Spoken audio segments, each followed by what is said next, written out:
right, great. Well, it looks like everybody is filtering in, so I'll just give it another minute or two, and then we'll go ahead and get started.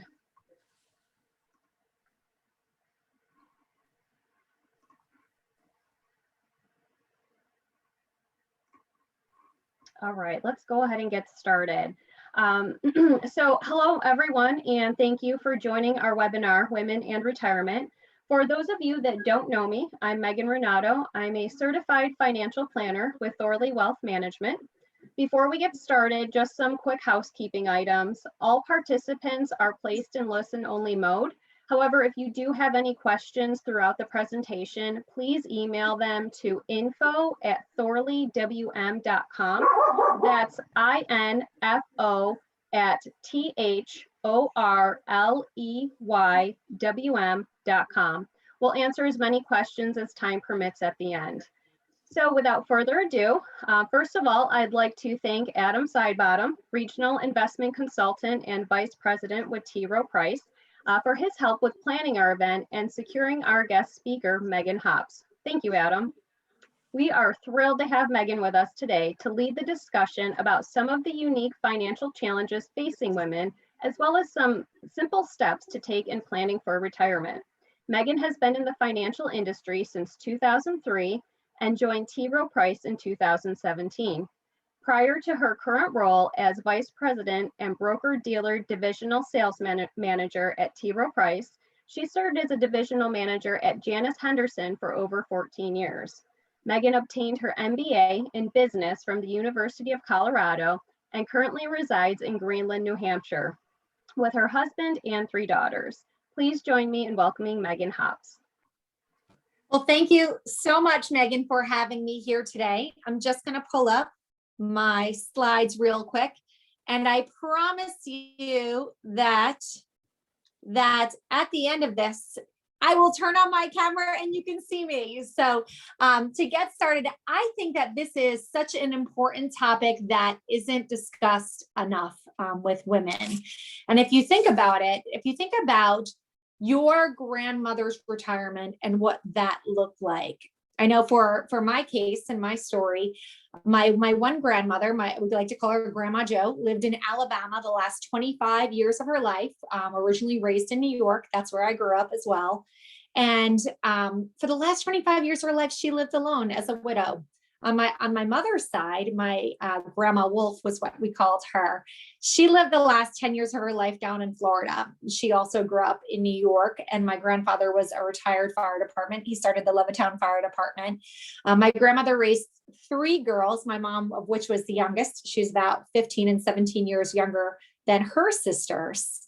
And think about what her retirement looked like and what your retirement looks like now if you are retired, or what you plan it to look like in the future. And I bet will be very different. So my mom was a single mom. I've got an older brother. And the one thing why I think this topic is so important is that finances aren't talked about enough for women to just educate themselves. I know my mother did not educate herself. She was fortunate to have a pension. She was a Suffolk County Correction Officer on Long Island, but that's how she survives in her retirement, and she doesn't have any other money saved. So I myself, as Megan mentioned, I've got 3 little girls. Isabel is 10 years old in 5th grade. Charlie is 9 years old in 3rd grade, and Brooksley is 7 years old in 1st grade. And then I do my best to try to teach them the importance of saving and educating themselves. So that's why I'm really excited about this topic today. And we'll be talking about some facts, we'll be talking about some challenges, and then steps to keep in mind here. Because women, if you think about it, have a really unique set of challenges relative to men out there. So this is what I look like. I don't think it's the most flattering picture, but I will turn on my camera at the end. I just can't share my screen and have it on at the same time. So interesting fact before we get started. And normally he'll be standing in a room having lunch with you right now. And I hope one day in the next few months that we can get back to doing that, because I would love to see you all face to face. But interesting fact, which I'm going to ask you a question, and I just want you to think about what that answer is in your head, or write it down on a piece of paper so that you, when you think of the answer. But by replacing a woman's name with a man's name on a resume, it improves their chances or their odds of getting hired by X%. So write down whatever percentage you think that is. It's by replacing a woman's name with a man's name on a resume improves the odds of getting hired by X%. So fun fact, it's actually 61%. Now, I did not know that statistic before I named my child Charlie or Brooks. It just happened to work out that way. But I find it just really fascinating. And we'll just go into a few other stats around just some of the challenges and unique challenges that women face today. So fun facts here, 4 in 10 households with kids, either the mom is the sole earner or the primary breadwinner in this case, or primary earner. Another fact which you won't see on here on the slides, but for every child a woman has, her income decreases by 4%, according to Bloomberg. And that's because just the time off that's needed to take care of family or with maternity leave, but it usually decreases by 4%. And a lot of women, I don't think this is a surprise, are choosing to stay single today. For those women that are married, 56% let their spouses make investment decisions for them. So I'll say that one more time. 56% of women let their spouses make investment decisions for them, and 85% believe their husbands or spouses know more about financial matters than they do. So I give you a lot of credit just for continuing your education, furthering the conversation, and being here today. So other facts when it comes to divorce. So 20% of marriages fail within the first 5 years. 33% of first marriages fail within the first 10 years. And if you're over 50, 1 in 4 are divorced. 40% of women age 65 are widowed relative to men, where that's only 13%. Now that's because the life expectancy of women is longer than men. For males, the life expectancy currently is about 76 years, where for women, it's 81 years from birth.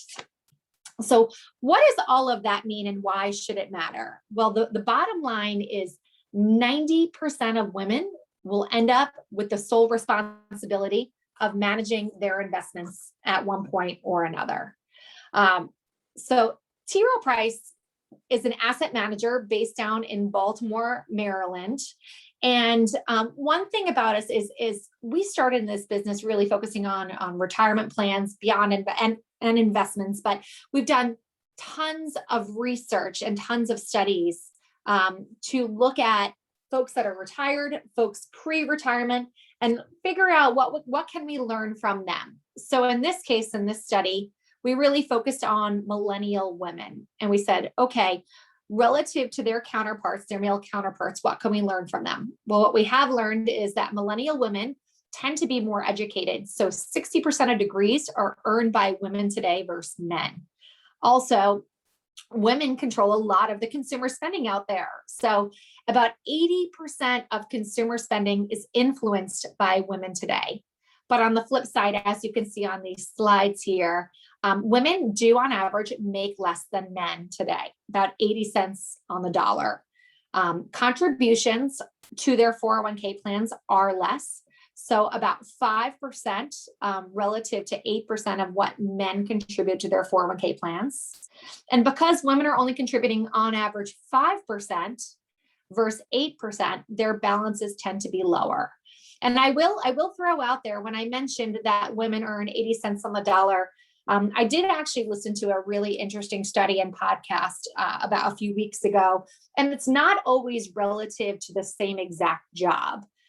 Sometimes women just choose different career paths. So you'll find that if women, there's a larger percent of women that are teachers or nurses, where in more financial roles, you might have more men is what has been happening in the past, or technology or STEM-based careers, which tend to on average pay a little bit more. So I don't want to say that it's 80 cents on the dollar for the exact same job. Just on average, women tend to also choose careers that the income or the salary is a little bit less than what you can make in other fields as well. So I want to just make note of that as well. For retired women that we surveyed, over half were widowed, divorced, or never married. Their assets were lower. I think we talked about a little bit about that on the last slide. And they found it very difficult to live without a pre-retirement paycheck here. So those are some of the facts. Next, we're going to be talking about some thoughts around different strategies. And when you think about your retirement, where do these savings come from? So based off of what we've studied, we realize that about, you think about what your salary is right now or what your income is, and what a comfortable retirement really looks like is 75, living off of 75% of that, which is what would be what we would consider comfortable for most people. Now, when you think about how much you should have and when you should have that, I think that this question comes up a lot in different presentations, and I think this is an easy chart to gauge it. Now, know that your situation is very different, and that's why working with a financial advisor is so important. This is what Megan can bring to the table, is really understanding your customized plan, what's important to you, what your risk tolerance is, and what makes the most sense here.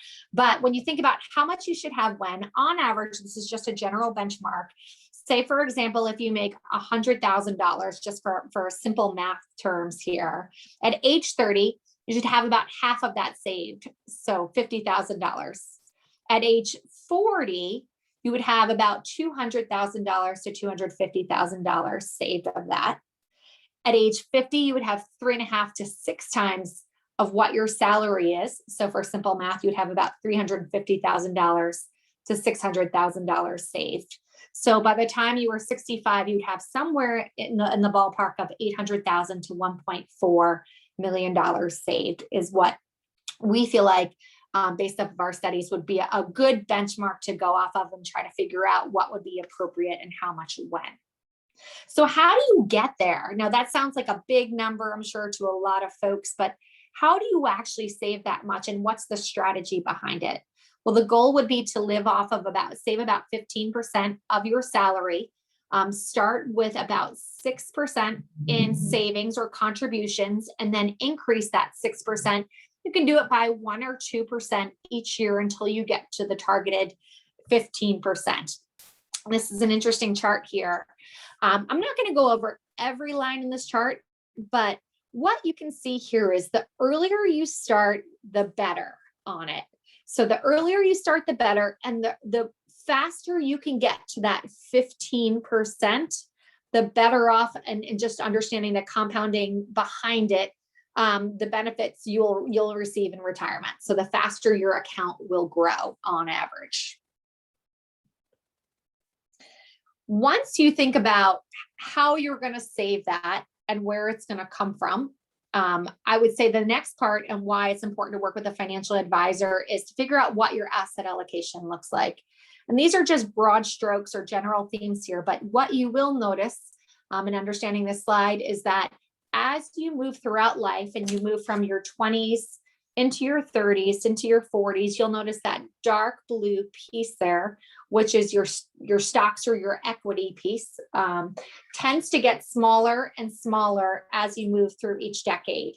And that fixed income piece or that bond piece, that light blue piece that's a little bit more conservative, then that equity piece will get larger and larger. Once you're into your 50s, we'll introduce a money market stable value or a cash piece. So that's more of emergency reserves. It's a little bit more conservative than your fixed income piece. You'll notice that piece will grow from your 50s into your 70s as well. So compounding. This is my favorite slide in the deck here, because the way that I think about it, I mentioned that I've got 3 little girls at home who are very, very different from each other. And I'm glad they're at school right now because they would be barging in on this without a doubt if they had the opportunity to. So this slide right here really shows the importance of compounding. So if you started at age 25 and thought about your life through the age 65, and you took $500 a month each month, and this shows the 3 different strategies of how, what it looks like and what the outcome is based off of the 3 different strategies. So first off, I'm going to use my daughter, Brooksley. So Brooksley is 7 years old, but when she graduated college, she decided to go to work right away for the first 10 years. She's that top bar right there where she said she saved from the age 25 to 35. She worked for 10 whole years. And then she said, you know what? I'm going to take some time off and enjoy life from 35 to 65. Did not make any more contributions, so stopped for $500 a month. So at the age 65 right there, she ended up with $651,000. Charlie, my middle child, decided to do something different. So at age 25, she's that middle bar right there. Charlie's a little bit of a wild child. She said, I am not going to get a real job right away, and I'm going to go travel the world, not save anything from 25 to 35. And then at age 35, reality kicked in. Mom wasn't going to support her. And she decided that she was going to get a job and contribute $500 a month for 30 years. But because she had a late start, she was still behind her sisters. So think about that. Even though she contributed longer than Brooksley up at the top, she was still well far behind because she didn't start early enough. So she ended up, after contributing for 30 years, with $584,000. And then last but not least, Isabel, my oldest, tends to be very conservative straight after college. For 40 years, contributed $500 per month. And after that, ended up with about $1.2 million. So the point of this slide is start early and be consistent as possible, and that will lead to the best outcome as far as compounding is concerned with savings. The next topic that I like to talk about is emergency reserves. And I think that this is something that naturally people always focus on is do I have enough just sitting on the sidelines in case something happens, in case there's a sick parent, in case I lose my job, in case something happens where I have to exit the workforce immediately. And this, a way to think about this is think about what your required payments are, and putting aside 3 to 6 months of that. Now, most people don't have that upfront, but the way you think about it is you build it over the next 1 to 2 years is an appropriate time frame on that. So trying to build up your emergency reserves for 3 to 6 months of what you absolutely need, and building it up over 1 to 2 years. These are some of my favorite slides to talk about the differences between the generations here. So we've got 3 different generations that I'll touch upon here and some of the challenges that each generation faces. So first off is millennials. So millennials out there often, well, they are younger in the workforce. So because they are younger, they're traditionally making less money on average than the other generations because that they're saving less money. Student debt is a huge challenge with millennials right now. We were often seeing that they weren't buying houses similar to what other generations did when they got out of school or in their late 20s, early 30s. So a big commentary or a big thought around this is they have a large amount of student debt. They're traditionally making less money, saving less money. For the Gen Xers, I'm on the end of the Gen Xer group right here. And for our generation, for my generation, you've got a lot of balls in the air. And I like to say you're juggling a lot of things of work, your personal life, your family, your friends. And the way I think about it is you have to know which ones are made out of glass and not to drop those glass balls. But there's a lot of folks depending on you, whether it's you're caring for your own children, whether you're caring for parents. And another challenge out there is the income gap, which I touched upon, of women making about 80 cents on the dollar of relative to men out there. Another interesting fact out there, and I think this is just interesting to know about, is that out of the 1,500 S&P CEOs, there are actually fewer CEOs than female CEOs than there are CEOs named John out there, which is interesting. And only 17% of Wikipedia profiles are women out there. So my point here is that there is definitely an income gap out there. And I do feel that this is changing really quickly. But at the same time, it's just something to be aware of, without a doubt. The next generation is the baby boomer generation. Ways to think about this, and I'll touch upon Social Security because there's a strategy in this presentation that I think is important to bring to light. But thinking about, on average, generally, baby boomer women have lower retirement balances. Often that's due to the time taken off of work. They rely more on Social Security. And then again, I mentioned the life expectancy of women is longer than men, which I brought up earlier. So we talked about retirement savings, we talked about emergency reserves, and then we talked about strategies for managing debt. So next up, as I mentioned, we suggest living on 70 to 80% of your salary and setting a goal for that with a goal of saving about 15% as much as you can. And that's all retirement sources included in there. Managing debt. So I find that most Americans have debt. I have come across a few women in these presentations that say that they don't have any debt. And I would say that is very rare relative to most Americans out there. But I give you tons of credit if that is you.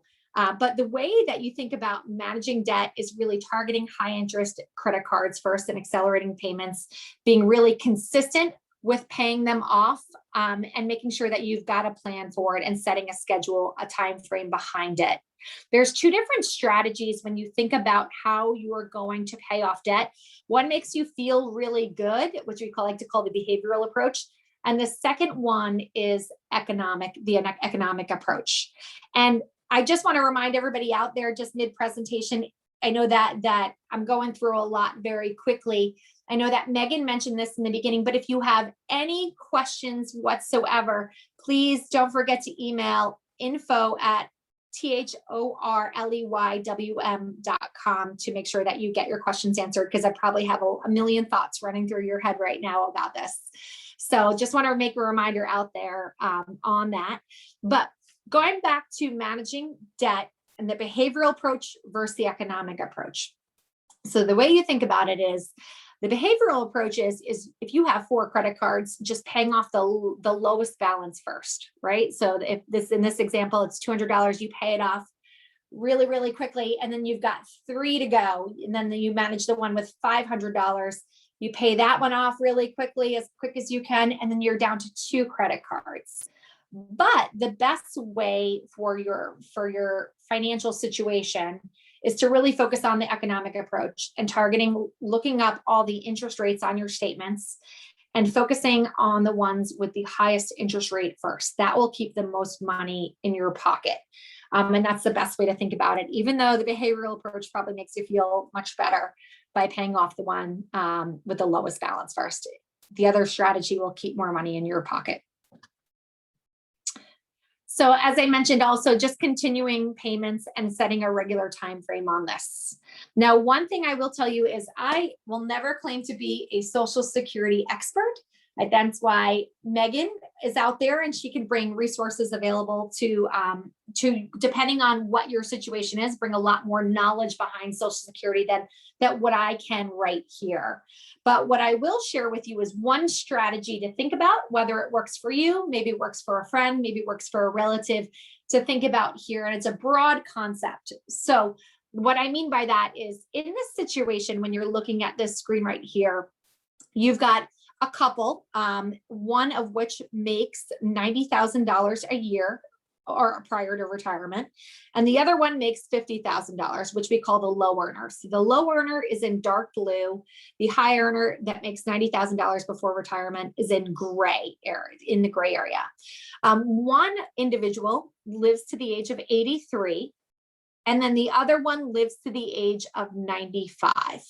And in what this example really shows you here is that one of the strategies to maximize your survivor benefit. So if you want to maximize your Social Security benefits, the way you do that is the individual that makes the most amount of money in the family out of the couple claims their Social Security later. And what that does is the individual that lives the longest gets a higher benefit.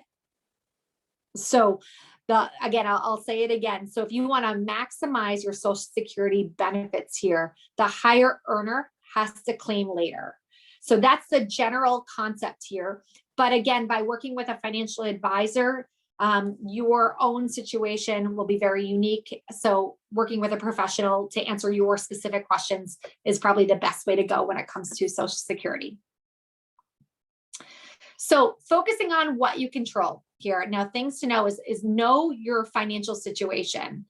Make sure you set goals, live within your means, save early and regularly, invest appropriately to your asset allocation, things that will let you, in a way that will let you sleep well at night, and knowing your situation and knowing where you stand.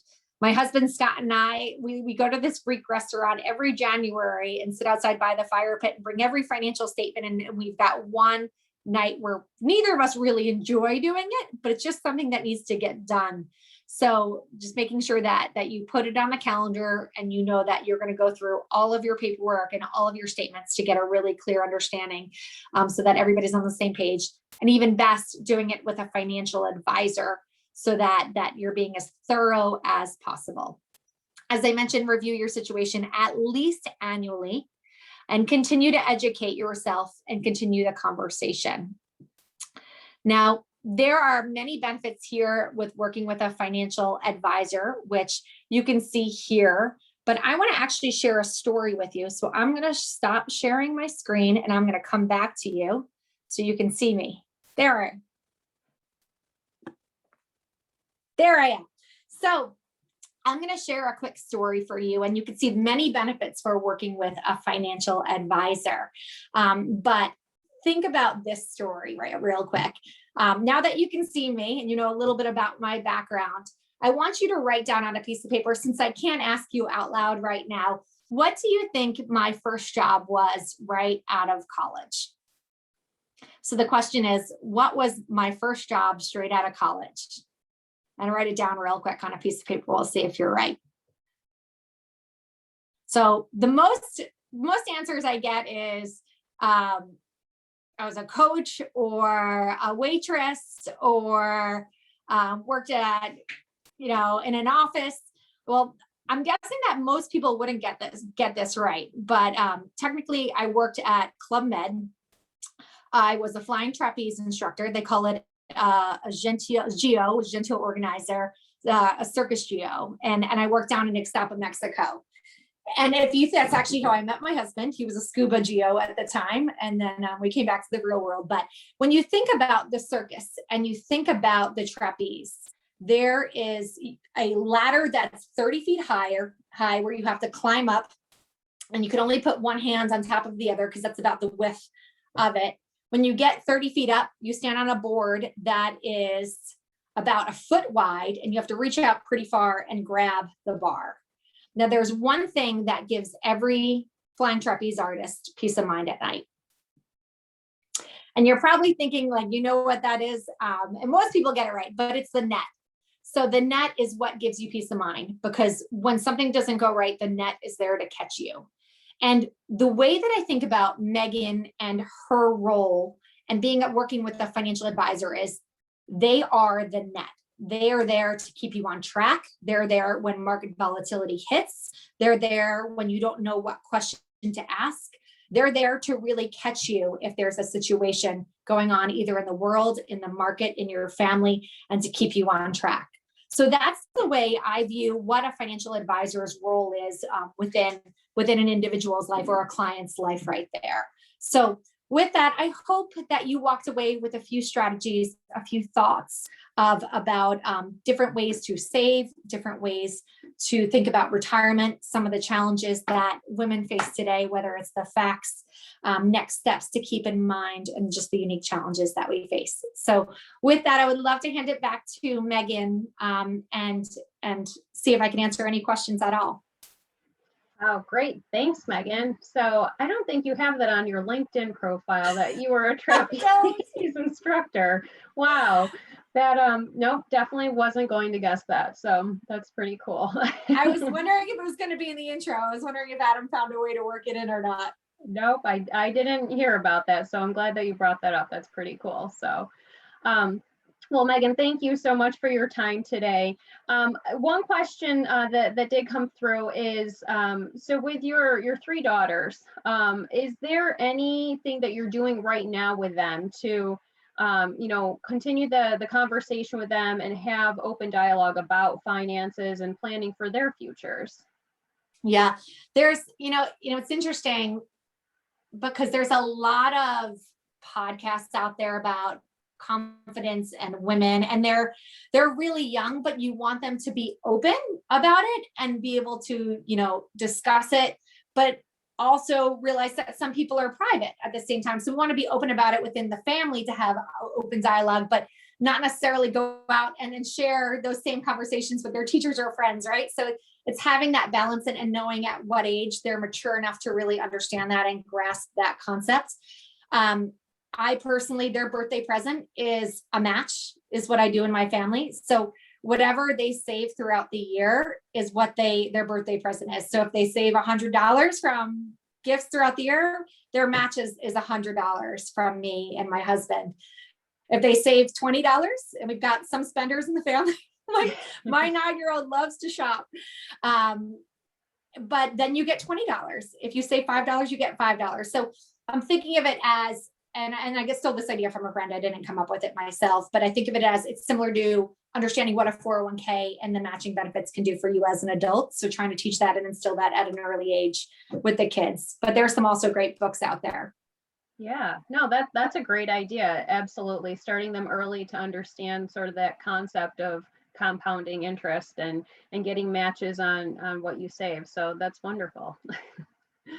Yeah. Well, thank you. Thank you to everyone that joined us today. Again, if you have any questions afterwards, feel free to reach out to us. Again, the email address is info@thorleywm.com. And we're happy to answer any additional questions. Thank you again to Megan and Adam for putting on this event for us. We really appreciate it. We hope everyone had a great time. Again, learning about Megan being a trapeze instructor is just amazing, and I have a lot more questions about that, but we won't get into that at this time.